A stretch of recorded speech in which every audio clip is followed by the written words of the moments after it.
We've had two very pessimistic views from this side, and we had an optimistic view from Christine. Elif, where are you on this? What's worrying you, if anything, about Europe?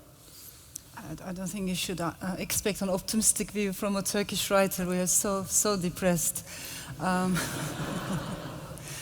But honestly, coming from a country like Turkey, where diversity, cosmopolitanism has been lost, and the cost of that loss has been tremendous, I am worried about many things in Europe and across the world.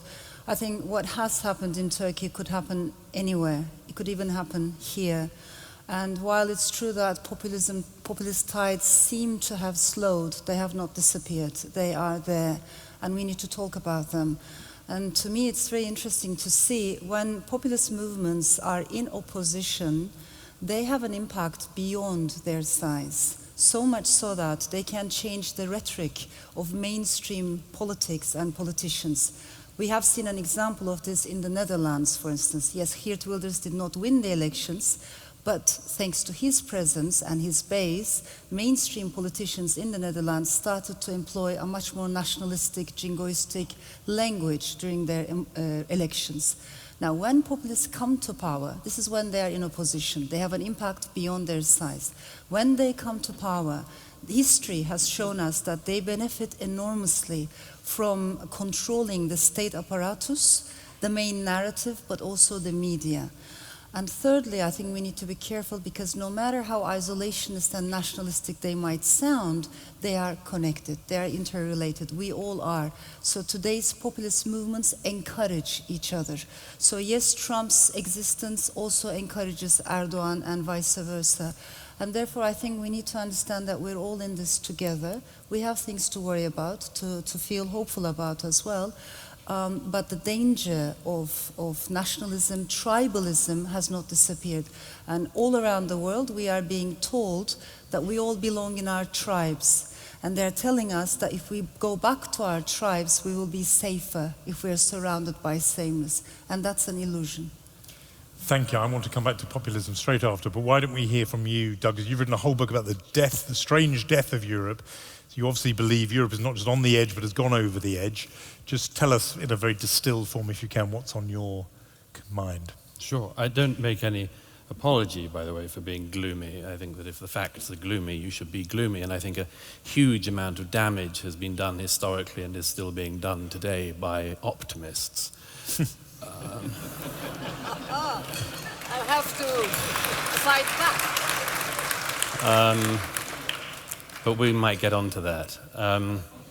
We will. My view is that, that our continent is in the business of bullet dodging these days, and every time a bullet sort of whizzes past its head, we think, oh, well, it hasn't hit, so it'll be fine for another day. And I think that isn't true, but I think that the real problems are far deeper than the issues that any one election throws up these days, or any one challenger can throw up. My book's about what I see as being the two twin challenges that have come simultaneously. The first is the mass movement of peoples into Europe.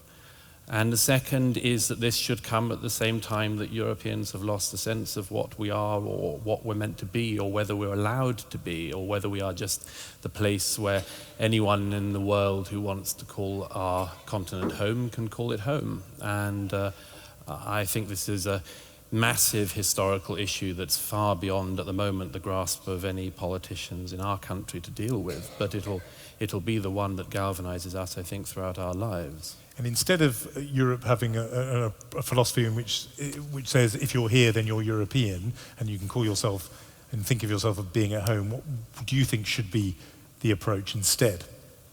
Well, it would start by recognizing that it isn't the case that anyone in the world who walks into Europe immediately becomes a European.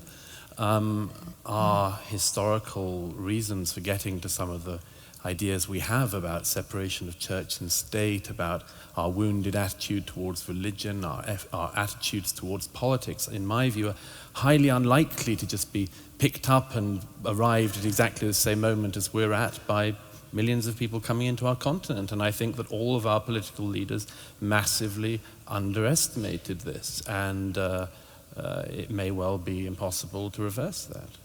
We're obviously going to have to come. So just a few points on what this Turkish author was making in terms of using the word populism and populist leaders. And I think what's happened was that linguistically, progressives and the left, and anybody that I would basically say that is, on the liberal side or left of center, they like to use the word populist or populism as a euphemism or a word, a dog whistle that basically means racist or bigot without actually saying it. So they can attribute the word populist, and as she basically mentioned, oh, Trump, populist. In other words, wink, wink, Trump, bigot, racist, homophobe, xenophobe, and his supporters are the same things. Oh, they're nativists. Oh, they're nationalists. Oh, they're all tribalists. They all want to go back to their tribe. The tribe of being white supremacists, the tribe of being racist, the bigoted tribe, the racist tribe, the homophobic tribe. That's what they're trying to insinuate. And that's exactly what these people do. So, she's seeing a rise that she says in Turkey of populism, which brought Erdogan to power. And Turkey is an Islamic Muslim state, but it is secular. And I'm not exactly sure. I don't know enough about this lady, although they said she's probably the most read lady writer in Turkey. And so she obviously has a following. But I don't know where her political sensibilities lie. But from what she was talking about and how she was mentioning and talking about nativism and being from a tribe and everybody going back to their tribes and using the word populism, and it seems to me that I would say that she would probably be, left of center. Now, as far as, Douglas Murray is concerned, he makes the point that immigration, the wave of immigration, the pace of immigration in Europe has literally occurred at such a rapid pace that assimilation has really not occurred, at least in the recent decades, which has led to this, perhaps this us versus them mentality where people come to Europe, they haven't assimilated enough to basically feel that they're European. They're still where they've come from. And as you can see a lot in Europe, in France, in Great Britain, in Italy, and other countries, when these immigrants have arrived, they basically have gone to the places where similar immigrants are living. And most of the time, it's not in the greatest parts of town or city or locality. Tenements. Or like if you go into England, you'll see, for example, apartment buildings. And outside the apartment buildings, everyone had or did have at the time, a satellite dish or something that was all pointed in the same direction. And so, the programming, was coming from overseas. Or you have these no-go zones in France. Everybody says, oh, there's no such thing as no-go zones. Yes, there are no-go zones. The same thing is happening in Sweden, where 2 or 3 cities have just concentrated populations that are coming from, Muslim countries. And so there's no integration, there's no assimilation. It's not like everybody says, oh, you know what, we're coming to Britain, we're coming to England to become English or British. No. They're going there for the things that they think are good in terms of economic reasons. But after that, it's like, we don't want any part of England. We don't want to know about English literature, English culture. And whether or not they're sending their kids to school or something, sometimes they're sending them to just, Islamic schools, or, they want to homeschool, whatever that they're doing, that causes, again, non-assimilation amongst the next generation that's coming up. And in many instances, you've heard, where even the second generation, their English speaking skills, their socialization skills are literally I mean, not to be seen. They're just not there. Because it's almost as if they brought that village or that small town to the new country in the West, whether it's Britain or France or Italy or Germany or Spain or whatever. And as I've said before, they just have not assimilated. And this is, maybe 2-3 generations now. It's just continued. Unless you get to those people or to the upper middle class or higher class of those that have maybe gone into more of the professional jobs, doctors, engineers, lawyers, perhaps into IT, rather than just, menial or custodial type jobs or whatever.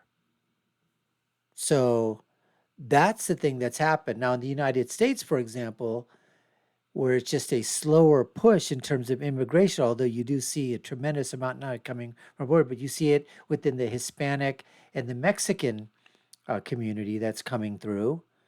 Again, many places, Spanish only signs, Spanish only, language, and that's hurting the new generations that are coming up because they're not assimilating into the American culture. Now, as far as the Muslims in America, there really aren't any concentrated areas except for Dearborn, Michigan, really.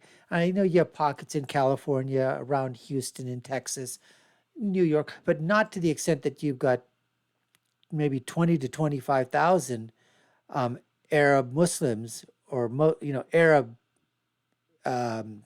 ethnicity, a majority of which are Muslim in Dearborn, Michigan. Now, there is a Somalis that have been resettled in Minnesota, and that's going to be a situation to see, how well did they assimilate. So, Douglas brings up some points here that the pace of immigration, how fast people are coming in, what's happening in terms of, how they are trying to, become more a part of Europe or more a part of Great Britain. If that's not occurring, you are losing them. You're going to lose them, and then the generation is just completely lost. That family generation of becoming part of Britain is gone. Anyways, folks, we appreciate you taking the time to watch. You've been watching the Dr. Nasir Shaikh Show. I've been your host. My name is Dr. Nasir. If you haven't done so already, subscribe to the channel, like, share, and follow us. You know what to do. If you want to check out our other videos, check out our links above and below. Let us know what you think in the comments. Really interested in your thoughts. My final thought is, when you're right, and when you're left, you're wrong. Until next time, folks, take care and stay safe.